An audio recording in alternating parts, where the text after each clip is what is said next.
नमस्कार प्रिय विद्यार्थियों, अपने इस YouTube चैनल पर आप सभी का हार्दिक स्वागत है। अपन ने कक्षा 12 के चैप्टर 5 के कुछ टॉपिक पढ़े थे पिछले वीडियो में, जिसमें अपन ने ओम के नियम के बारे में पढ़ा था। ओम के नियम का सत्यापन किया था। उसमें रेजिस्टेंस की भी बात की थी, प्रतिरोध क्या है, और रेसिस्टिविटी की बात की थी, जिसको हमने स्पेसिफिक रेजिस्टेंस भी कहा, या हम कह सकते हैं विशिष्ट प्रतिरोधकता या फिर प्रतिरोधकता केवल, जिसको हमने रो से रिप्रेजेंट किया था। आज का अपना जो टॉपिक है बच्चों, इसी ओम्स लॉ पर आधारित है और रेसिस्टिविटी पर बेस्ड है। उस पर आधारित कुछ न्यूमेरिकल क्वेश्चन है जो अक्सर एग्ज़ाम में आते हैं, जनरली वो कंपटीशन एग्ज़ाम में भी आते हैं। तो चलो आज का अपन पहला क्वेश्चन पे अटैक करते हैं। कैसा है क्वेश्चन? एक सिंपल सा क्वेश्चन है बच्चों। ये कह रहा है कोई एक मेटल का कोई वायर है जिसकी लेंथ L है और उसका क्रॉस सेक्शन एरिया A है। एक धातु के तार की लंबाई L मीटर है, अनुप्रस्थ काट क्षेत्रफल A है, A वर्ग मीटर है। तो ज्ञात कीजिए यदि उस तार की लंबाई को खींचकर दुगना कर दें तो इसके प्रतिरोध में कितने प्रतिशत वृद्धि होगी। आपको पता है बच्चों, जब वायर की लेंथ बढ़ाई जाती है तो उसका रेजिस्टेंस बढ़ता है। अब इसने सिंपल सी बात कही है कि क्या किया इसने, उसी वायर को खींचकर, दूसरा वायर नहीं लिया, उसी वायर को खींचकर उसकी लेंथ को डबल कर दिया। इंग्लिश में भी ये metal of wire which have length L and cross section area A, if its length change with its double by stretching then determine the percentage change। अब मेन बात यह है कि हमें परसेंटेज चाहिए।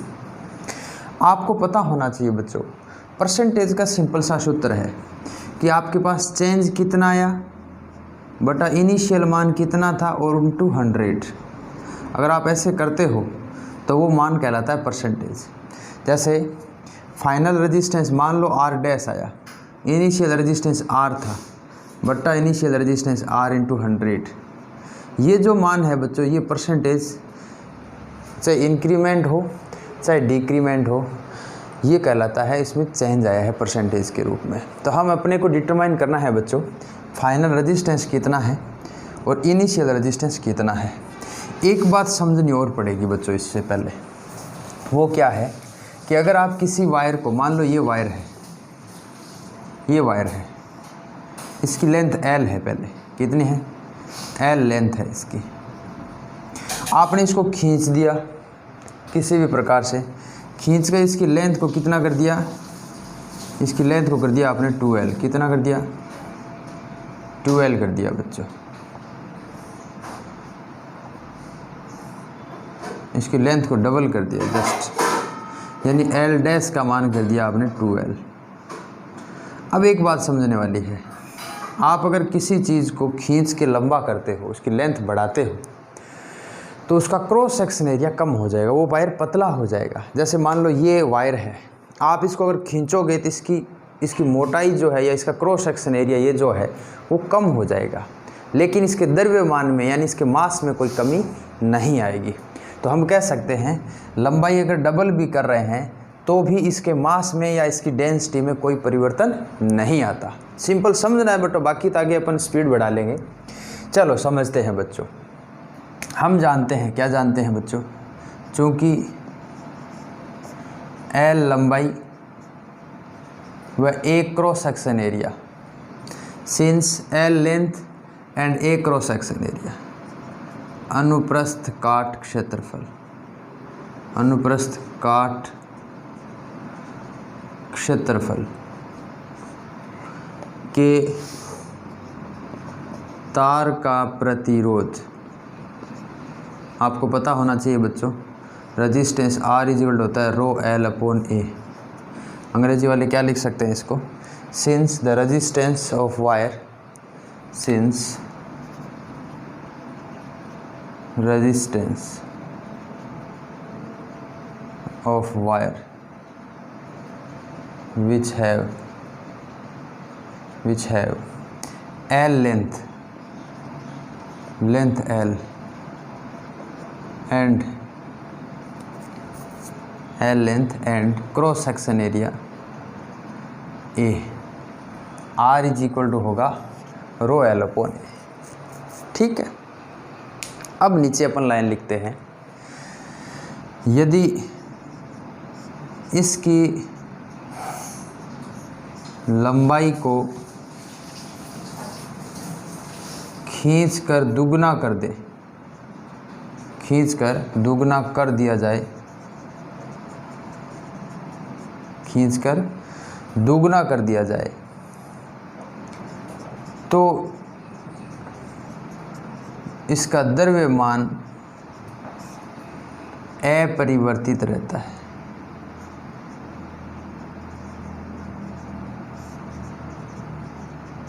अपरिवर्तित रहता है। If its length change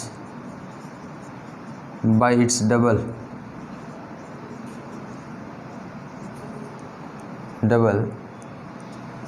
by stretching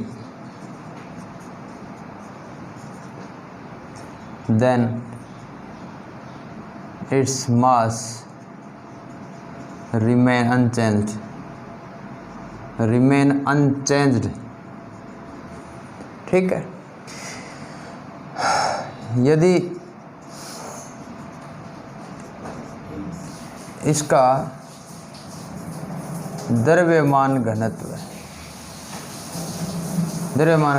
d हो, तो if its mass density is d, if its mass density is d, then, अब ध्यान से सुनना बच्चों, then प्रारंभिक मास यानी कि वॉल्यूम क्या है, area into length into D. ये 12th क्लास में हो गए बच्चे, अब याद रहना चाहिए, बार बार नहीं लिखाऊंगा मैं, आपको पता रहना चाहिए कि द्रव्यमान का सूत्र क्या है। द्रव्यमान का सूत्र होता है घनत्व density into volume, density into volume. Mass बराबर क्या होता है, डेंसिटी इंटू वॉल्यूम। और किसी भी वायर का, जैसे इस वायर का वॉल्यूम अगर देखना चाहें तो क्रॉस सेक्शन एरिया ए है, लेंथ एल है, तो इसका वॉल्यूम क्या हो जाएगा भाई, इसका वॉल्यूम हो जाएगा एरिया इंटू लेंथ। और इसका वॉल्यूम क्या हो जाएगा बच्चों, एरिया, मान लो इसका एरिया ए डैश हो गया, कितना हो गया ए डैश, तो इसका वॉल्यूम कितना हो जाएगा ए डैश इंटू 2l। समझ आ रही बात, यानी इसका वॉल्यूम हो जाएगा ए डैश इंटू 2l, यानी कि एरिया कम हो गया तो मान लिया ए डैश है, और इसका एरिया ज़्यादा था जिसको हमने ए कहा था, तो इसका वॉल्यूम हो जाएगा एरिया इंटू लेंथ एल। ये बात याद है ना, डेंसिटी बराबर होता है मास अपॉन वॉल्यूम, तो उसी से हमने सूत्र से निकाला है मास बराबर डेंसिटी अपॉन वॉल्यूम। तो इनिशियली इसका वॉल्यूम कितना है, area into length into D, बराबर फाइनल इसका वॉल्यूम कितना है ए डैश इंटू लेंथ है 2l और इंटू डी। तो अब आपको पता चल गया बच्चों कि ए डैश का मान कितना है, डी से डी कैंसिल हो गया, एल से एल कैंसिल हो गया, तो ए डैश बराबर आ गया a/2। तो अब कंफ्यूज नहीं होना चाहिए, अगर किसी भी वायर का मास चेंज नहीं हो, मास अगर चेंज नहीं भी हो, अगर उसकी लेंथ डबल कर दें तो उसका क्रॉस सेक्शन एरिया भी आधा हो जाता है। अगर इसको खींचकर इसका लंबाई को डबल कर दूं तो ये जो भाग है ना, ये πr² वाला जो एरिया है, ये भी इसका आधा हो जाएगा। समझ में आ रही बात, तो यहाँ तक आप सबके समझ में आना चाहिए। अब तो आगे का सिंपल सा पोर्शन है, ये ट्यूशन में मिटा देता हूँ बच्चों, लिख तो लिया होगा आप लोगों ने। चलो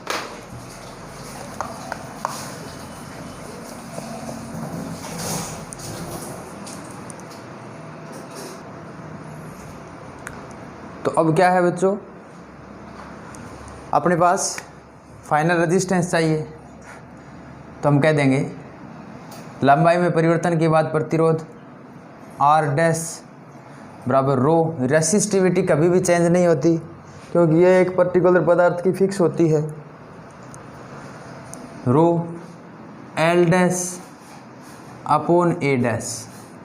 तो R डैश बराबर आ गया बच्चों रो, L डैश का मान कितना है, L डैश का मान एल डैश का मान अपने पास 2L है, और आपने देखा होगा एरिया भी कितना हो गया, आधा हो गया। तो फाइनल उत्तर कितना आ गया, 4ρL/A, 4ρL/A।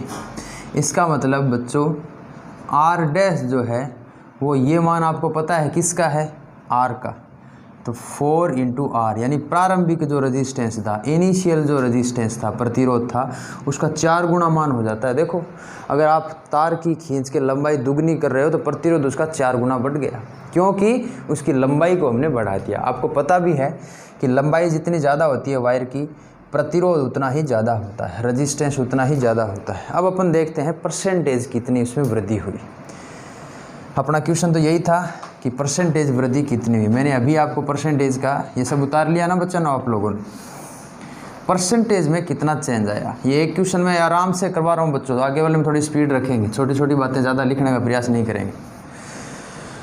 हाँ, तो परसेंटेज में जो मान है वो देखो बच्चों, तो हम कह देंगे तार के प्रतिरोध में, तार के प्रतिरोध में प्रतिशत वृद्धि, तार के प्रतिरोध में, तार के प्रतिरोध में प्रतिशत वृद्धि। ये क्वेश्चन इसलिए करवा रहा हूँ बच्चों, एग्ज़ाम के रूप में भी, ये एग्ज़ाम में अक्सर इनकी प्रेजेंस होती है, चाहे वो कंपटीशन एग्ज़ाम हो, चाहे अपने RBSC का एग्ज़ाम हो। तार के प्रतिरोध में प्रतिशत वृद्धि, the percentage increment in resistance, percentage increment in resistance. तो हम कह देंगे R dash minus R/100, change in resistance upon initial resistance into 100। तो आपको पता होना चाहिए चेंज इन रेजिस्टेंस कितना है, 4R/R इंटू 100। कितना परसेंट चेंज आया बच्चों, मुझे ये बताओ कितना परसेंट चेंज आया। R डैश का मान 4R माइनस R, ये पढ़ाई है, तो 3R/R इंटू 100 रह गया। R डैश का मान कितना था, 4R, और ये R का मान है ही। अगर 4R में से R घटे कितना बचेगा बच्चों, 3R बचेगा, तो R से R कैंसिल, कितना रह गया, 300%। तो प्रतिशत वृद्धि, ये हमारा क्वेश्चन हो गया बच्चों, परसेंटेज इंक्रीमेंट। ठीक है, इंक्रीज इन परसेंटेज ये भी कह सकते हो। ये था हमारा पहला क्वेश्चन। आगे क्वेश्चन पे बढ़ते हैं बच्चों, नेक्स्ट क्वेश्चन। अगला अपना जो क्वेश्चन है बच्चों वो है, एक कार्बन प्रतिरोध का मान 62 × 10³ ओम है तथा इसकी सहता 5% है। बहुत ही शानदार क्वेश्चन है ये भी। एक कार्बन रेजिस्टेंस दिया है, आपको पता होना चाहिए, मैंने एक पीछे फॉर्मूला सिखाया था, BB Roy Great Britain very good wife, BB Roy Great Britain very good wife. Question number 2, जैसे बोल रहा हूँ वैसे लिख लो बच्चों, समय बच जाए। एक कार्बन प्रतिरोध का मान R = 62 × 10⁻³ ओम, और इसकी सहता जो है, इसमें सहता जो है वो 5%। आपको पता चल जाना चाहिए 5% किस स्ट्रिप के अंदर होता है, गोल्डन स्ट्रिप के अंदर। तो इसके वर्ण कोड का मान ज्ञात कीजिए, इसके कलर कोड से इसका मान ज्ञात कीजिए, या इनके कलर रंगों का क्रम ज्ञात कीजिए। सॉल्यूशन आप कह सकते हो, if the resistance of carbon resistance, if the resistance of carbon register R = something and its tolerance is 5%, then determine the sequence of color code, आपको पता होना चाहिए बच्चों, इधर मैं छोटा सा फॉर्मूला लिख रहा हूँ, B Roy Great Britain very good wife wearing golden silver necklace. आपको पता रहना चाहिए इस बी का मतलब ब्लैक 0, ब्राउन 1, 2, 3 किस में आ रहा है देखो, ऑरेंज में 6 आ रहा है, 4, 5, 6 ये वाला आ रहा है। Black, brown, red, orange, yellow, green, blue. पहली स्ट्रिप किसकी है बच्चों? ब्लू कलर की। ब्लू मतलब नीला, कोमा। फिर 2 किस में आता है? रेड में, लाल, रेड। फिर 10 टू द पावर 3 किस में आता है? ऑरेंज में, नारंगी व स्वर्ण रंग, गोल्डन। That's all. ये रंगों का क्रम हो गया बच्चों। इसमें याद रहा आप लोगों को ये सूत्र, BB Roy Great Britain very good wife, इसका मतलब 7, इसका मतलब 8 और वाइट का मतलब 9। वापस सुनो, ब्लैक, ये brown, red, orange, yellow, green, blue, violet, grey. ये वाला कलर क्या है बच्चों? कंफ्यूज मत हो जाना, ग्रे है, धूसर रंग जिसको बोलते हैं। ये वाइट, गोल्डन, सिल्वर और 9 कलर बिना रंगीन। पहले वाले दोनों ब्लैक ब्राउन, ये वाला ब्लू, 3 बी आ रहे हैं जिसमें black, brown, blue, red, orange, yellow, green. ये ग्रीन है पहले वाला, पहला जी जो आ रहा है वो ग्रीन को, दूसरा जी ग्रे को। कलरों के रंग याद हो जाने चाहिए ऐसे क्रम से, और इस हिसाब से ये 2 नंबर का क्वेश्चन आप कर सकते हो बस। ठीक है, नेक्स्ट क्वेश्चन देखो बच्चों। नेक्स्ट क्वेश्चन है 3 नंबर, मान लो x इज इक्वल टू दे रखा है 4 ओम व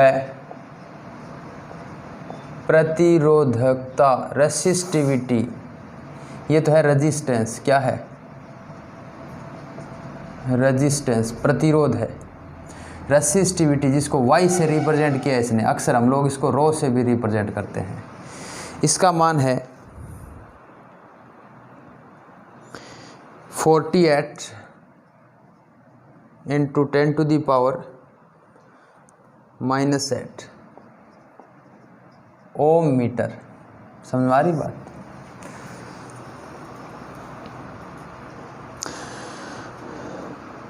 यदि इसका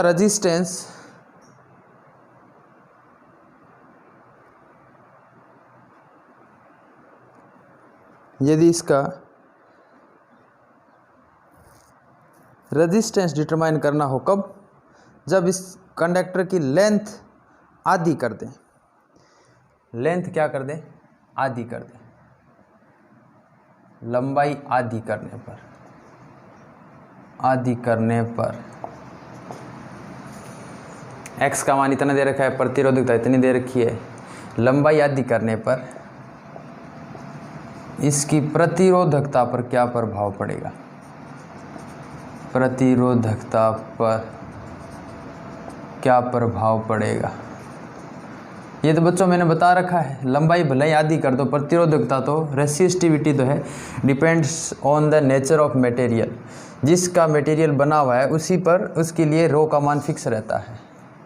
तो हम कह देंगे चालक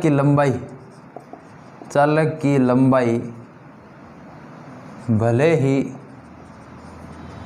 आधी कर दो, इसकी प्रतिरोधकता पर कोई प्रभाव नहीं पड़ता। अर्थात नए प्रतिरोध का मान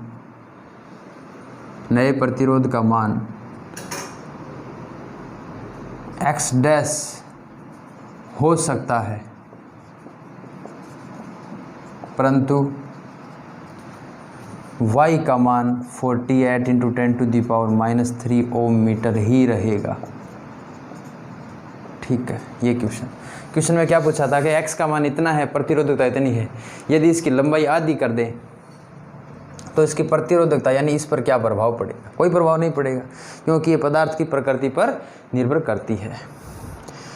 हम लिख सकते हैं the resistivity does not change if you change its length or its cross section area. If you change its length or cross section area, then it may have changed the resistance but does not change in resistivity, because resistivity depends on the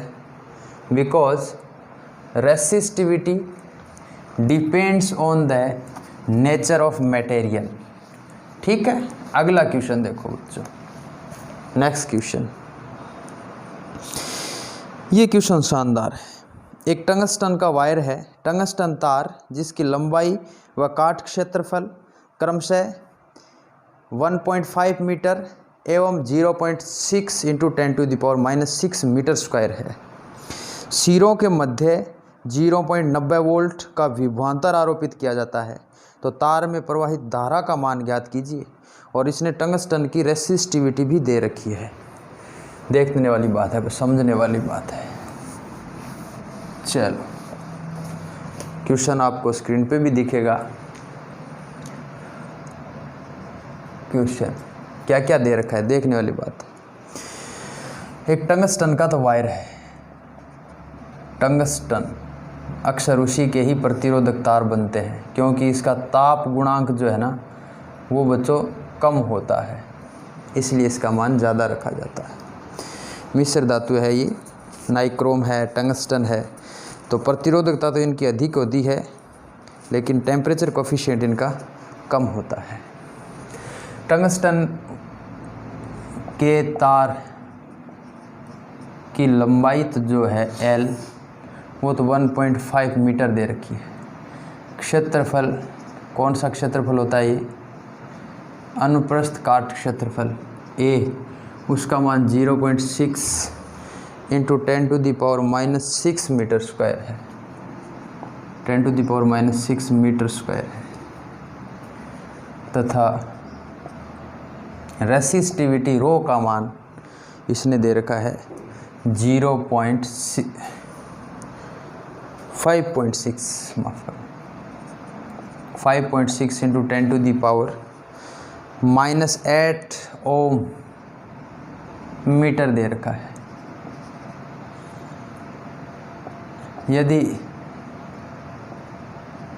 यदि इसके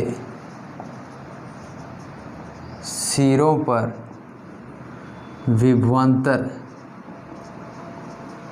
V बराबर कितना बताया इस बच्चे ने?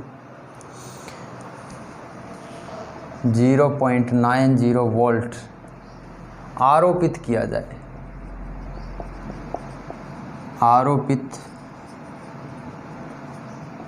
जाए, तो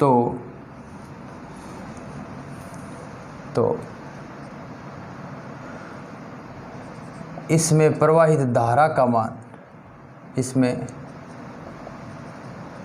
प्रवाहित धारा का मान ज्ञात करो।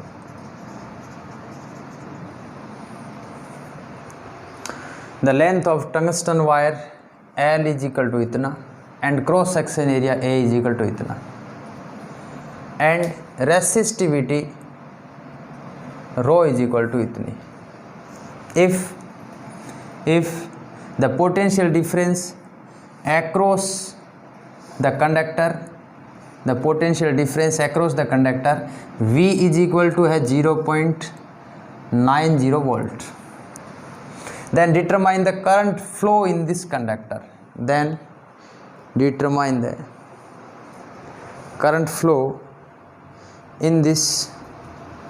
conductor, या टंगस्टन।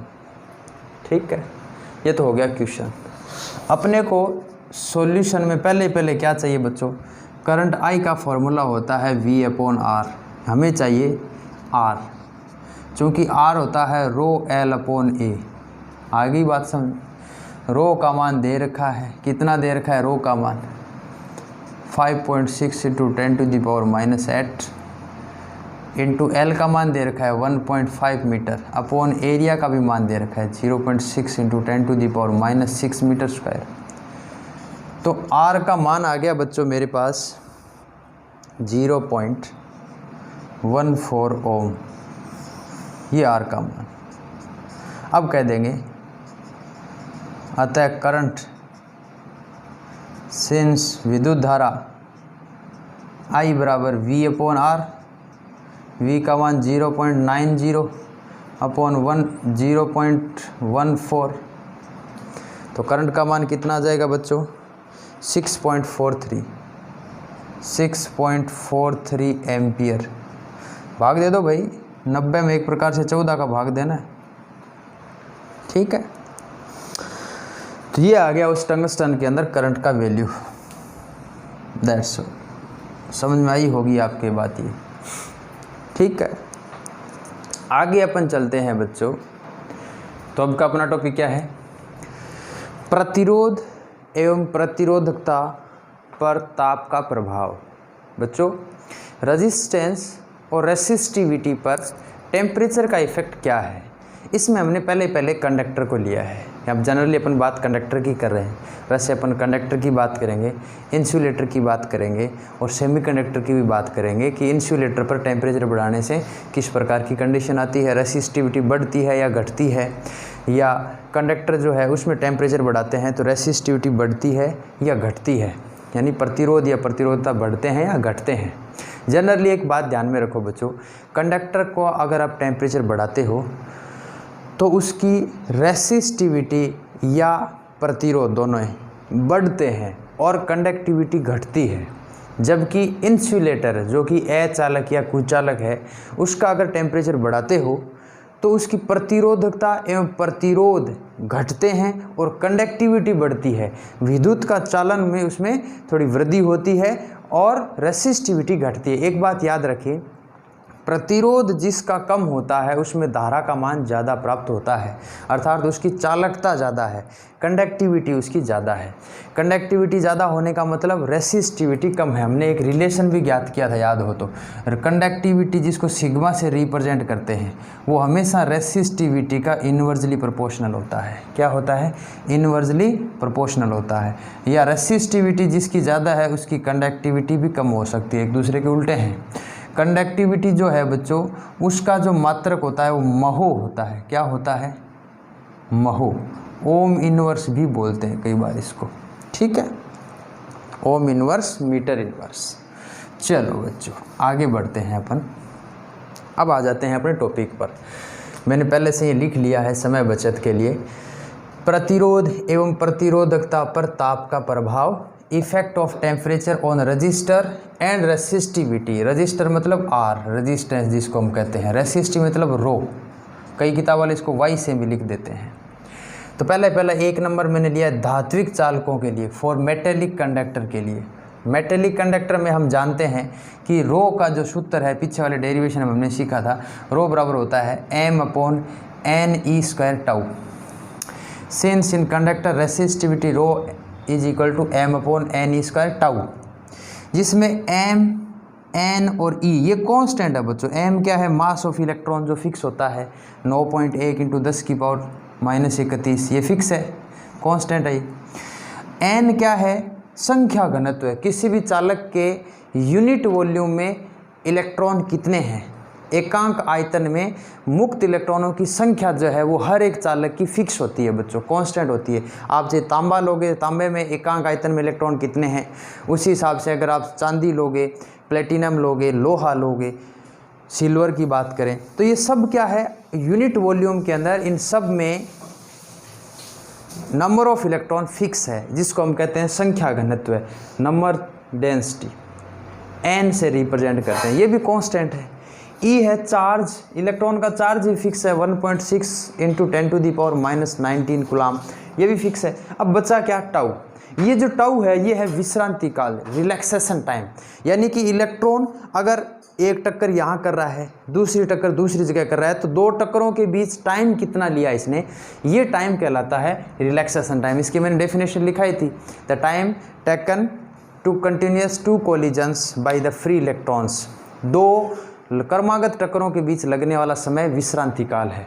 तो अगर बच्चों आप टेम्परेचर बढ़ाते हो तो परमाणु जो है चालक के या अणु है, मॉलिक्यूल और एटम है, वो वाइब्रेशन करने लग जाते हैं और वाइब्रेशन के साथ साथ फ्री इलेक्ट्रॉन है वो भी बहुत ज़्यादा स्पीड से मोशन करने लगते हैं, क्योंकि उनकी काइनेटिक एनर्जी बढ़ जाती है। किसके कारण?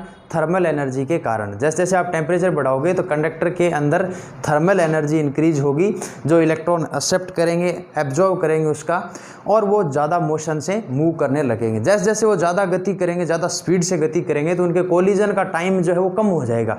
यानी कि एक आराम से आके टकरा रहा था, उसमें वो स्पीड से आके पहले ही टकरा जाएगा, तो समय कम लेगा। इसका मतलब नंबर ऑफ कोलिजन्स बढ़ेंगे, उनकी फ्रिक्वेंसी बढ़ेगी। तो अब हम कह सकते हैं कि रिलैक्सेशन टाइम जो है वो घट जाएगा, क्योंकि दो टक्कर होने में कम समय लेगा। इसका मतलब रिलैक्सेशन टाइम, जिसको विश्रांति काल कहते हैं, ये घटेगा। जब रिलैक्सेशन टाइम घटेगा तो रो क्या होगा? बढ़ेगा। यानी कि चालकों के लिए विश्रांति काल घटता है टेम्परेचर बढ़ाने पर, जिससे प्रतिरोधकता जो है वो बढ़ती है। अर्थात ताप बढ़ाने पर, लाइन सुनना बच्चों, ताप बढ़ाने पर चालकों की प्रतिरोधकता बढ़ती है और प्रतिरोध भी बढ़ता है। इसलिए ये अनओमीय पदार्थ की श्रेणी में चले जाते हैं। हमने एक अनओमीय और ओमीय, ओहमिक और इन अनओमिक की हमने बात की थी, नॉन ओमिक की बात की थी। उसमें ये सीखा था कि जो ओम के नियम का पालन करते हैं वो ओमिक पदार्थ कहलाते हैं और जो पालन नहीं करते वो अनोमिक है। तो अगर टेम्परेचर बढ़ाते हो कंडक्टर का तो वो ओम के नियम का पालन नहीं करते। क्यों नहीं करते? क्योंकि उसका रजिस्टेंस पहले से ज़्यादा हो जाता है। अब रजिस्टेंस में चेंज आ गया, वो भी टेम्परेचर बढ़ाने से, तो V और I के बीच बैलेंस डिस्टर्बेंस हो जाता है। तो डेफिनेशन या सब कुछ लिखने में क्या है बच्चों? Since in conductor resistivity rho is equal to something, जहाँ m इलेक्ट्रॉन का द्रव्यमान, n मुक्त इलेक्ट्रॉनों का संख्या घनत्व है, E इलेक्ट्रॉन का आवेश, ये सब देखो लाइन मैंने लिखी है बच्चों, ये सब इंग्लिश में भी लिखा है। Where m is mass of electron, n is number of density of free electron and E is the charge of electron, these all या दीज आर, ये सब किसी भी पदार्थ के लिए नियत रहते हैं। कोई भी कंडक्टर लो आप, उसके लिए फिक्स रहते हैं ये। These are constant for any conductor. परंतु अब ये बात यहाँ से शुरू होती है, परंतु ताप में वृद्धि करने पर चालकों के जालक के कंपनों का आयाम व मुक्त इलेक्ट्रॉनों की टक्करों की आवृत्ति बढ़ जाती है। जालक मतलब परमाणु, अणु जो यूनिट वॉल्यूम के अंदर है, उनके वाइब्रेशंस बढ़ जाते हैं, वो कंपन करने लग जाते हैं बच्चों। वाइब्रेशंस का मैग्नीट्यूड या एम्पलीट्यूड जो बढ़ता है, इसका मतलब वाइब्रेशन का एम्पलीट्यूड बढ़ने का मतलब वो कोलिजन ज़्यादा से ज़्यादा करने लगता है, जिसके फलस्वरूप विश्रांति काल घट जाता है। अब विश्रांति काल घटने का मतलब टाउ घट रहा है, टाउ कम हो रहा है। और जब टाउ कम हुआ तो क्या बढ़ गया? रो। अतः चालक में प्रतिरोधकता का मान बढ़ जाता है। ये याद रखें। अंग्रेजी में क्या लिख सकते हैं? But by increasing the temperature of conductor, lattice vibration of amplitude and frequency of collision of free electrons are increased. Due to this the relaxation time decreases, relaxation time tau decreases and resistivity increases. Therefore अतः ताप बढ़ाने पर चालक की प्रतिरोधकता बढ़ती है, वह चालकता घटती है। याद रखें बच्चों इसको।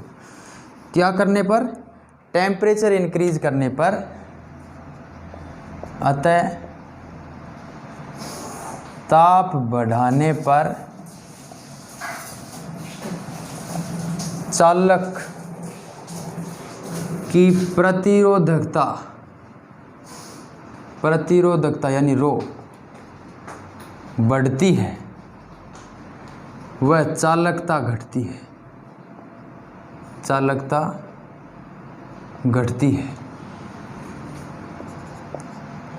साथ ही आपको ये पता चल जाना चाहिए भी R is equal to rho L upon A है। रो अगर बढ़ेगा तो R भी तो बढ़ेगा, साथ ही प्रतिरोध R is equal to rho L upon A भी बढ़ता है। That's all. ठीक है, अब सुनो बच्चों, therefore such that by increasing the temperature of conductor, resistivity rho increases and conductivity sigma से जिसको रिप्रेजेंट करते हैं decreases and also साथ ही resistance also increases। ये तो हो गया बच्चों हमारे पास टेम्परेचर का इफेक्ट किस पर, प्रतिरोध एवं प्रतिरोधकता पर। अब इसका फॉर्मूला और देखो किस प्रकार बढ़ते हैं। हम कह दें बच्चों, एक नाम आता है ताप गुणांक। क्या नाम आता है? टेम्परेचर कोफिशिएंट, जिसको एल्फा से रिप्रेजेंट करते हैं बच्चों। किससे रिप्रेजेंट करते हैं? एल्फा से रिप्रेजेंट करते हैं। हम कहें यदि किसी चालक का 0 डिग्री सेंटीग्रेड व T degree centigrade, T for temperature, जितना degree temperature, T degree centigrade पर प्रतिरोधकता, सूत्र याद रखना है जो आगे लिख रहा हूँ, कंठस्थ याद कर लेना उसको। प्रतिरोधकता क्रमशः रो 0 व रो T हो तो रो T बराबर होता है रो 0 1 प्लस एल्फा T। क्या होता है बच्चों? रो T फॉर मतलब T टेम्परेचर पर प्रतिरोधकता। ठीक है, वो तो जहाँ रो T जो है T डिग्री ताप पर प्रतिरोधकता है। T डिग्री ताप पर क्या है बच्चों? प्रतिरोधकता। रो 0 क्या है? 0 डिग्री ताप पर प्रतिरोधकता। याद रखें बच्चों, प्रतिरोधकता का दूसरा नाम क्या है? विशिष्ट प्रतिरोध भी है। क्या है? विशिष्ट प्रतिरोध भी बोलते हैं। If any conductor of 0 degree centigrade and T degree centigrade, the resistivity are rho 0 and rho T, then the relation between rho 0 and rho T are something। याद रखो बच्चों इसको, where rho T is the resistivity, rho 0 is the resistivity at T degree centigrade and rho 0 is the resistivity at T 0 degree centigrade। Alpha is the temperature coefficient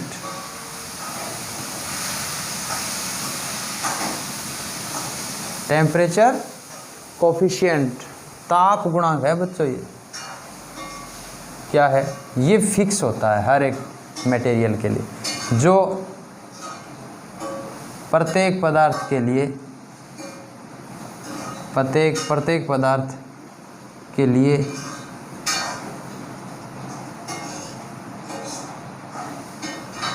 नियत रहता है।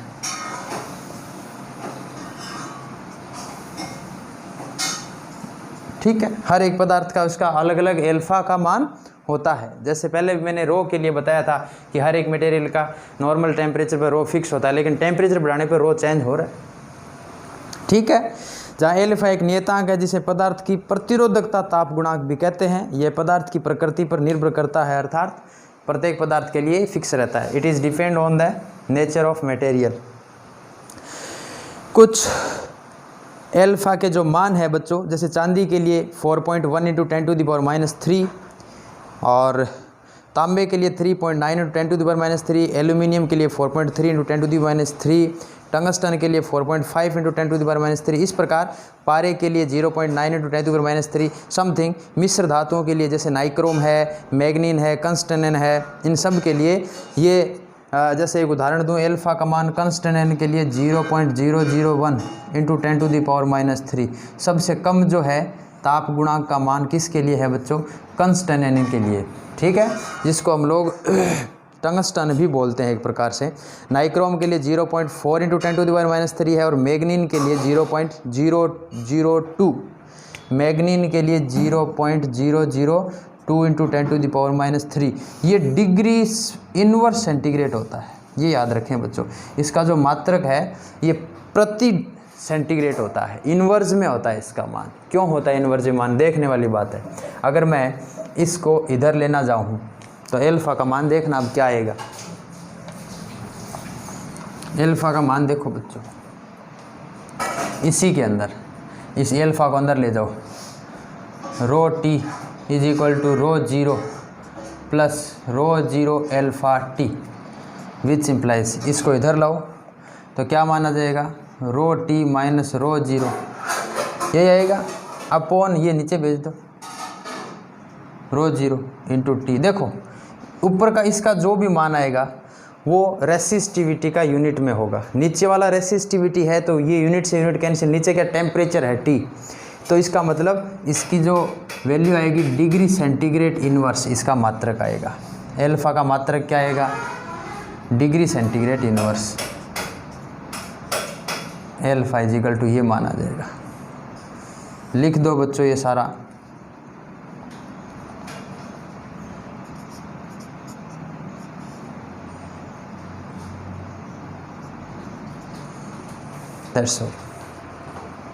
इसी प्रकार अगला, इसी प्रकार प्रतिरोध का भी जो मान है ना बच्चों, वो भी इसी प्रकार होगा। सिमिलरली प्रतिरोध के लिए ये याद रखने हैं बच्चों, ये सूत्र वगैरह सारे ध्यान रखें इस बात का। इसी प्रकार प्रतिरोध के लिए T ताप पर, इसी प्रकार प्रतिरोध के लिए T ताप पर मान। Similarly for resistance at T degree centigrade RT = होगा R0 1 + alpha T। That's all. RT क्या है? T डिग्री सेंटीग्रेड पर टेम्परेचर। R0 क्या है? 0 डिग्री सेंटीग्रेड पर टेम्परेचर।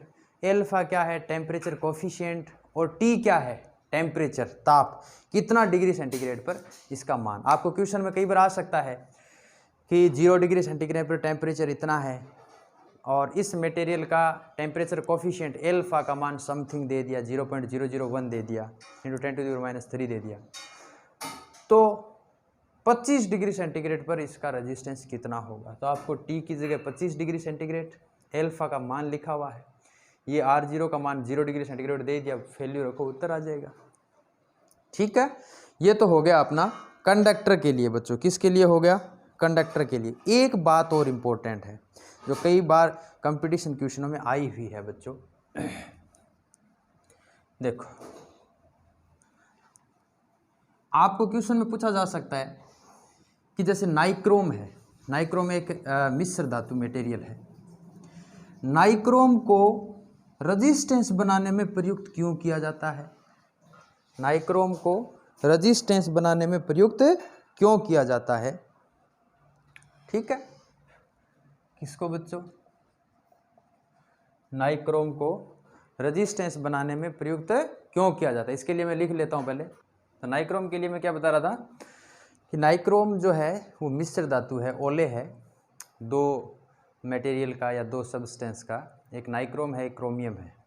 तो नाइक्रोम इसमें 80% और क्रोमियम इसमें 20%, दो धातुओं का मिश्रण है ये नाइक्रोम। अब नाइक्रोम को रेजिस्टेंस बनाने में प्रयुक्त किया जाता है, कोयल्स बनाने में, रेजिस्टेंस बनाने। हम लैब में भी अक्सर ये भी यूज रहते हैं। जो रेजिस्टेंस बॉक्स के अंदर जो आजकल तो कोयल वाले नहीं आते, पहले जो कोयल वाले आते थे उनमें भी नाइक्रोम का वायर यूज किया जाता था। क्यों किया जाता? क्योंकि उसका टेम्परेचर कोफिशिएंट है वो कम है। आप अगर टेम्परेचर उसका बढ़ाओगे तो ज़्यादा फर्क नहीं पड़ेगा उसके रेजिस्टेंस पर। ये मीनिंग होता है टेम्परेचर कोफिशिएंट का। जिसका टेम्परेचर कोफिशिएंट कम है, अगर आप उसका टेम्परेचर बढ़ाते हो तो उसके रेजिस्टेंस में ज़्यादा परिवर्तन नहीं आता, और इसी प्रकार उसकी रेसिस्टिविटी जो है वो ज़्यादा है। अर्थात आप थोड़े से लेंथ का अगर वायर लोगे तो उसका भी रेजिस्टेंस ज़्यादा आएगा। इसलिए ज़्यादा लंबाई का वायर न लेकर भी अधिक रेजिस्टेंस हम उससे मेजर कर सकते हैं। ये था नाइक्रोम का। तो नाइक्रोम को जनरली यूज किया जाता है स्टैंडर्ड रेजिस्टेंस बनाने में। आपसे पूछा जा सकता है कि नाइक्रोम को स्टैंडर्ड रेजिस्टेंस बनाने में क्यों प्रयुक्त किया जाता है? क्योंकि इसका टेम्परेचर कोफिशिएंट जो है, या रेसिस्टिविटी टेम्परेचर कोफिशिएंट जो है, प्रतिरोधक ताप गुणांक जो है वो बहुत कम होता है, और रेसिस्टिविटी जो प्रतिरोधकता है वो अत्यधिक होती है, ज़्यादा होती है। 0 डिग्री सेंटीग्रेड पर भी इसका मान जो है यूनिट लेंथ के अंदर 100 × 10⁻⁸ ओम मीटर होती है। ठीक है, अब सुनो बच्चों, मैंने जो लिखा है आपको उतारना कैसे है। नाइक्रोम जो एक मिश्र धातु है, किस किस की, 80% इसमें निकल है, 20% इसमें क्रोमियम है, को मानक प्रतिरोधों में स्टैंडर्ड रेजिस्टेंस बनाने में इनको प्रयुक्त किया जाता है, क्योंकि इसका ताप पर निर्भरता बहुत कम है। अर्थात इसका ताप गुणांक जो है ना बच्चों, वो है बहुत कम। ये है 0.4 × 10⁻³ डिग्री सेंटीग्रेड इनवर्स। और रेसिस्टिविटी रो जो है 0 डिग्री सेंटीग्रेड पर इसका मान इतना है।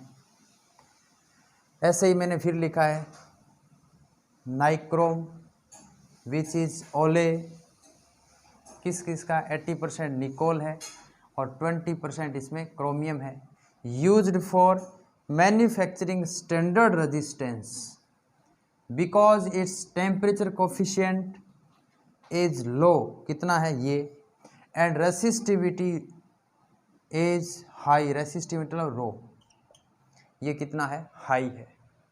बात समझ आई बच्चों? यही मैं कह रहा था कि आपको एक बात याद रखनी है। 2 नंबर अब बात करते हैं किसके लिए बच्चों? अभी तो हमने कंडक्टर की बात की थी, अब अगला टॉपिक अपना आ जाएगा इंसुलेटर के लिए। किसके लिए? ताप और ताप का प्रभाव किसके भाई? प्रतिरोध और प्रतिरोधकता पर। पहला हमने कंडक्टर के लिए डिटरमाइन किया, अब दूसरा जो है वो डिटरमाइन करते हैं हम लोग इंसुलेटर के लिए, अचालकों या कुचालकों के लिए। चलो देखते हैं 2 नंबर कुचालकों के लिए। कुचालकों के लिए ताप का प्रभाव, जिसको हम बै या बी कह सकते हैं। कुचालकों के लिए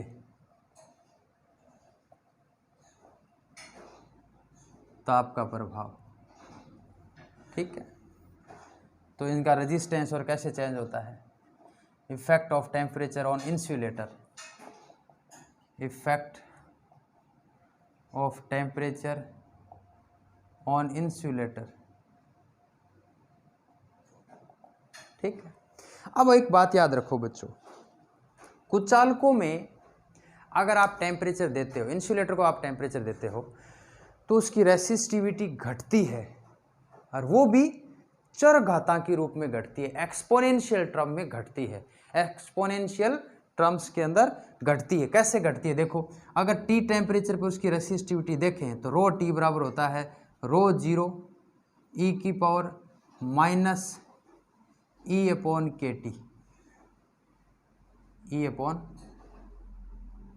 e/kT, ठीक है। क्या हो गया बच्चों? e/2kT। के जो है ना वो है बोल्ट्जमान नियतांक। कौन सा है? बोल्ट्जमान नियतांक, ठीक है। और टी जो है वो है टेम्परेचर, ताप है, और ई जो है वो है एनर्जी, बैंड गैप जिसको अपन लोग कहते हैं, उसका मान है ई, ठीक है। एनर्जी बैंड गैप इसको बोल सकते हैं अपन लोग, जो आगे पढ़ेंगे सेमीकंडक्टर आदि में। तो टी टेम्परेचर हम कह सकते हैं, इसमें देखो लाइन देखते हैं, कुचालकों में ताप बढ़ाने पर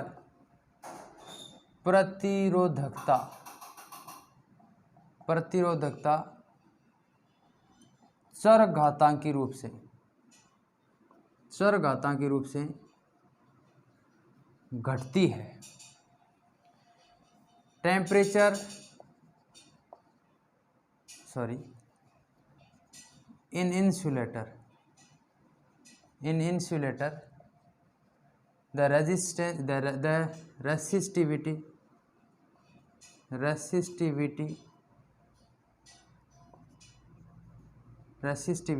decreases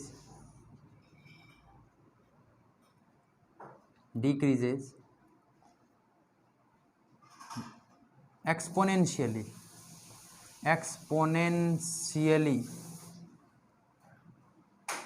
ठीक है।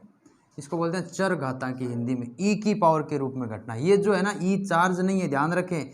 ये एक प्रकार से पूरी एक प्रोसेस होती है। जैसे अपने लॉग की प्रोसेस नहीं थी क्या, जैसे log x, जैसे log की अपनी एक संक्रिया होती है, एक ऑपरेशन होती है, वैसे ई की ऑपरेशन होती है। ई की पावर 1 का मान 2.71 होता है बच्चों। ऐसे ई की पावर में जैसे ये जो आया है, इसका मान कुछ ना कुछ होगा। ई की पावर 0 का मान 1। टॉपिक है अर्धचालकों के लिए। किसके लिए बच्चों? सी नंबर है अर्धचालकों के लिए ताप का प्रभाव।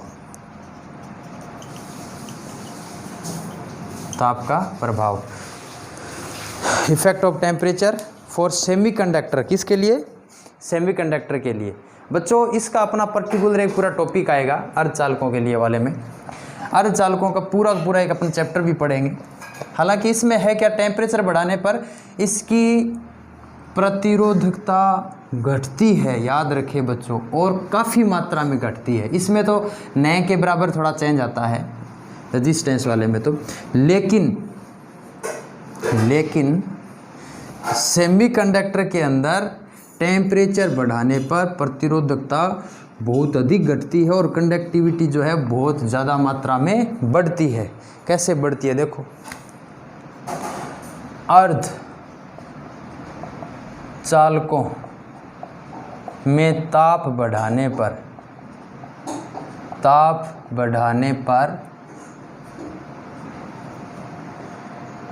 इसमें उपस्थित सहसंयोजी बंध, हालांकि अर्धचालकों में सहसंयोजी बंध होते हैं, कोवेलेंट बॉन्ड होते हैं, सहसंयोजी बंध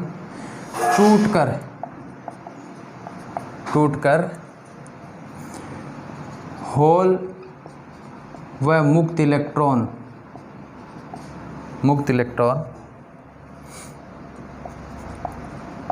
आवेशवाहकों के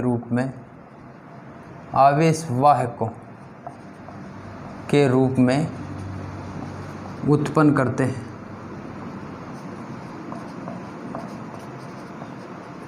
जिससे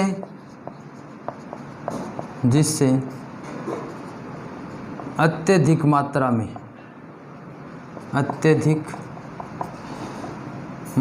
में चालकता तो बढ़ती है। क्या बढ़ती है? चालकता बढ़ती है व प्रतिरोधकता। चालकता को सिग्मा से रिप्रेजेंट कर देना, ऐसे सिग्मा। प्रतिरोधकता जिसको रो से कहते हैं, घटती है। अब देख लो बच्चों, कंडक्टर और अर्धचालक जो है, सेमीकंडक्टर और कंडक्टर में टेम्परेचर बढ़ाने से कंडक्टिविटी क्या होती है, इंसुलेटर और सेमीकंडक्टर में टेम्परेचर बढ़ाने से कंडक्टिविटी बढ़ती है, जबकि कंडक्टर में कंडक्टिविटी घटती है। ठीक है। इसी प्रकार रेसिस्टिविटी जो है इंसुलेटर के अंदर तो बढ़ती है, घटती है टेम्परेचर बढ़ाने से, और कंडक्टर और सेमीकंडक्टर में ये घटती है। ठीक है।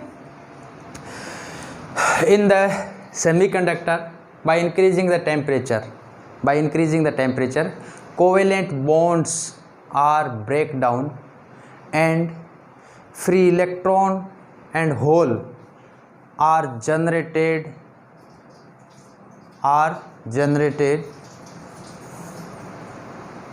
due to this the conductivity is increasing and resistivity is decreases। Resistivity is decreases. ठीक है। ये तो हो गया सेमीकंडक्टर के अंदर। अब आगे बढ़ते हैं बच्चों, सेमीकंडक्टर में रो और टेम्परेचर के बीच अगर अपन कहें, इसमें एक बात और लिख सकते हो कि अर्धचालकों में प्रतिरोधक ताप गुणांक जो है, प्रतिरोधकता ताप गुणांक जो है, ताप गुणांक एल्फा ऋणात्मक होता है। एक बात ये याद रखें, ऋणात्मक होता है, बाकी समय धनात्मक है।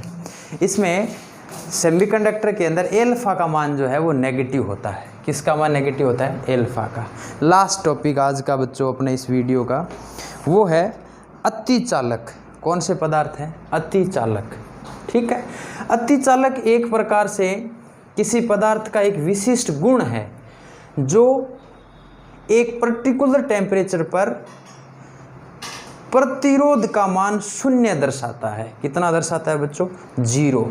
यानी कि प्रतिरोध अतिचालकता किसी एक पदार्थ का विशिष्ट गुण है जो कम तापमान पर प्रतिरोध का मान 0 दर्शाता है, या उसमें ताप का मान 0 हो जाता है। लिख सकते हैं एक निश्चित ताप पर जिसकी प्रतिरोधकता का मान असामान्य रूप से घटकर 0 हो जाए। टॉपिक का नाम है अतिचालक, और इसकी जो प्रोसेस है उसको कहते हैं अतिचालकता। अंग्रेजी में बोलते हैं सुपर कंडक्टिविटी।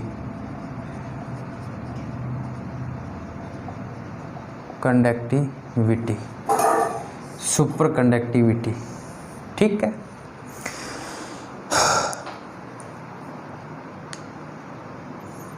सुपर कंडक्टिविटी में अपन कह सकते हैं यह धातुओं तथा कुछ मिश्र धातुओं में विशिष्ट गुण है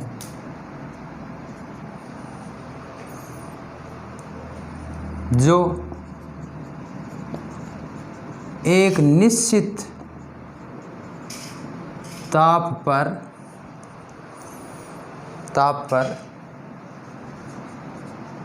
प्रतिरोधकता का मान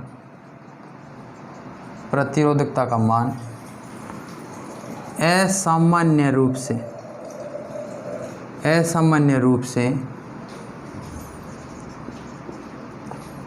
घटकर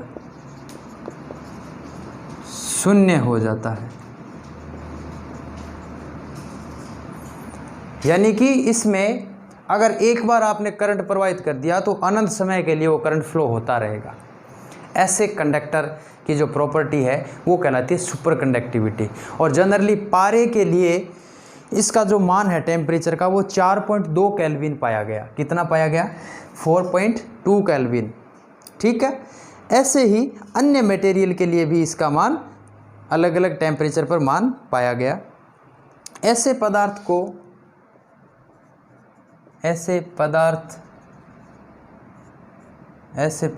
को देखो बच्चों, अतिचालकता है ना, वो तो एक गुण है, लेकिन ये पदार्थ क्या कहते हैं? ऐसे पदार्थ को अतिचालक कहते हैं। क्या कहते हैं? अतिचालक कहते हैं।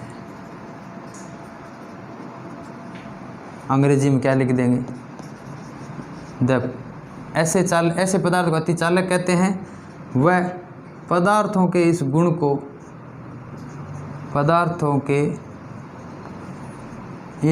को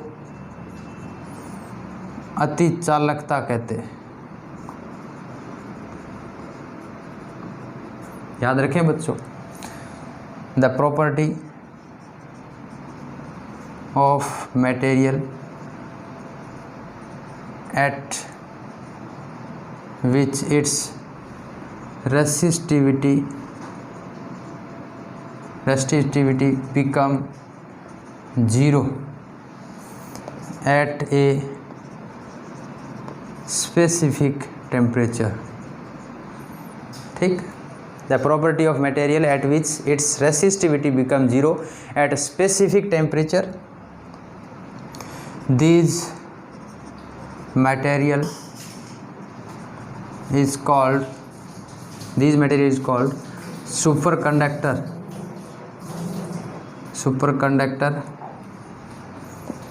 and property is called superconductivity, ठीक है। That's all. नीचे वाला लिख सकते हैं, जिस ताप पर यह घटना होती है, जिस ताप पर यह घटना होती है उसे क्रांतिक ताप कहते हैं, उसे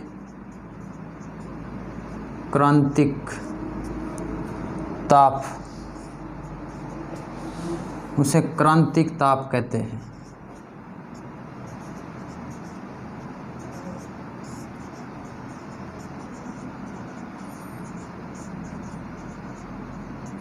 ठीक है।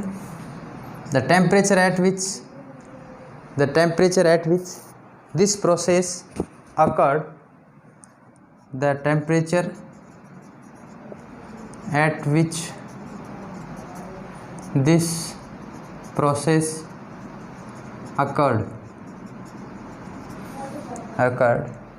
is called critical temperature,